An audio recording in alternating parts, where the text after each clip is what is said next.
Atalo fatu sa moi le malei fo mai le Yesu fo. I ele atua ile na tausinga lo tatu talo. Le atua lo fai. Mana wa mai ero nganga pa ia. E tauto ruina le tapua inga mata lau whanau.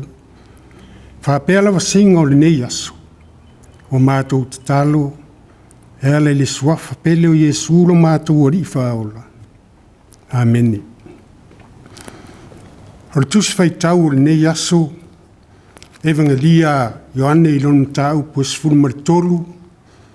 O le whai upo e tolu sifuru tasi o le tolu sifuru lima. O nai mawhau whaunga wha le anganga le swafa mamalu o le atua le tama. Le alo ma le anganga pa ia.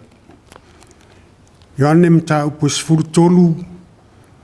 O maua le matua o le nei aso le whai upo e tolu sifuru ma le tolu sifuru lima. O le polo inga fou o te tuu atuai i a te utou, i a utou whealwhanu. Whapei o na ouolo whaatu i a te utou, i a whealwhani fo i utou. O le mele i loa i tangata umalava o so o utou, pe a whai o utou whealwhani. O le manatu o utura o mai mo le nei aso. O le polo inga fou i a iai le alofa. Ua mai tau ina ma le whaanoa noa le tele o soifua ua mau.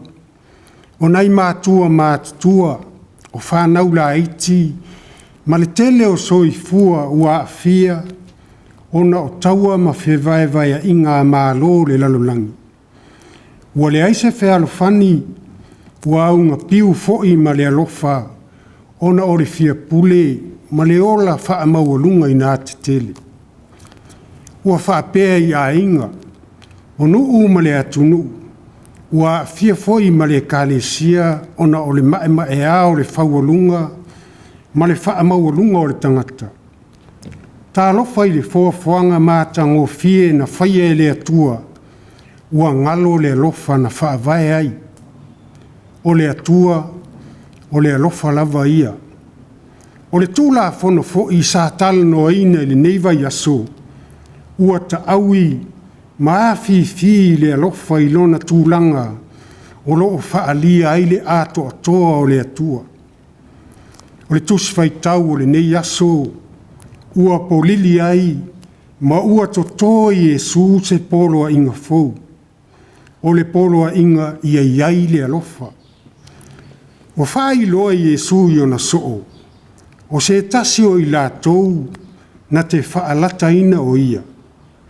Ona fufui le ia o le me ai ma avatu ia iuta le se kara le atari o Simona. Ua mawai atu le me ai ona ulu i tino ina lea o lea tangata e satani. Whai upo e lua ono ma lua fitu. O le mafutanga Yesu ma ona soo. Ua tolo fia ma ua manu ma lo ai le ti apolo ia iuta le se kara. O le soo ua le whaamaoni le alofa. O Sila fia nei Yesu. O se lao lea e sunu i ai. Matoto le alofa whaamaoni. I loto le au soo. Ai le itu ua ai le mafutanga. Ua tala feunga ma le whaalataina ai e iuta o lona matai. O Sila fia Yesu. E le aise whealofani le me. Filo ai le whaalata ma le taula malama. O le mafutanga le li ima o na soo. O se a inga na whaavai le alofa. Sa mafuta fia. A ai, mo moe ma whewa i whaatasi. Ai ua whaalia le tangata whaalata. Muli ane o le tangata whaafiti. Ma le talitonu. O iuta le whaalata. O Peteru na whaafiti. Ma toma le talitonu. Ua Sila fia le Yesu. O mea e tutupu i le soifuanga e le maua i le whearofani ai maise le whaafōlinga o le alofa. O le tala noa le li i le vi i ai o le atali o le tangata. Ai maise o le vi inga o le atua. O lona winga, ua whaailo le taunu unga o le savalinga. Ua wala mai ata o puapua ngā. O lona maliu lea i le sa tauro, Whaapelo na soifua manu malo I le oti ma le tuunga mau. O le tau alunga o lana misiona. O mai le taimi e tu ua ai le mafutanga ma ona soo. Ona whaapea atu lea. Ia utou whealofani. Whaapea ona o alofa atu ia te utou. Ia whealofani fo I utou. O le polo inga fou ua taaui ma fifi le alofa o Yesu. Ua popula mai e pei o se fetu whaasino ala I le wheanga inga fou atoa. O le polo inga ua wha manatu ai le tūlafono. O Yesu na mua I alofa mai. Ua ia whetalai ai. Ia alofa I le tasi. Ma alofa I le tua oi e pei o e lava ia te oe. O le polo inga fou ia iai le alofa. Samoa e.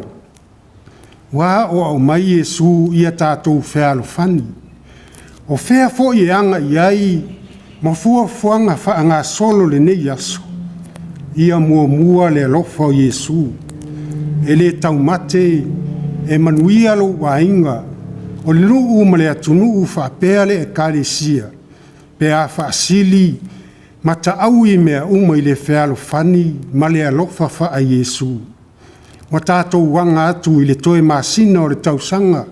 Ia manatua o le alofa wha pale o le alii na taitaina mai ai I tātou. O le alofa o Yesu na maliu ai mo le wha maanga lo ina o angasala. O le polo a inga fou ia iai le alofa o Yesu. Amene. O le pese e fitus fulmaratoru.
Tātou ifo matatalo I le atua.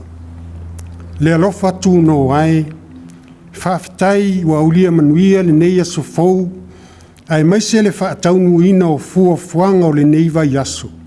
Whawhitai ro manuia sa moa atoa. Ia lau fio I au wha manuianga, ai maise o lau wha asoa o le ola. Whawhitai le tuspa ia, o le anganga pa ia le fisoa swansili, ai maise le wha aolatanga mō tangata uma. Mātou te tatalo ia manuia sa moa atoa, mai ona taitai se iō I whanau. Wha manuia fua fuanga o tatoe o le nei tausanga, mātou te wala au foi, se e momoli saonga le mūlau whanau, e au lia fia le kirisimasi ma le tausanga fou. Wha manuia le wha ai unga o le vai aso maona fua fuanga o tatoe, o toe mana o le li ie. Wha ma ngalo lau whanau.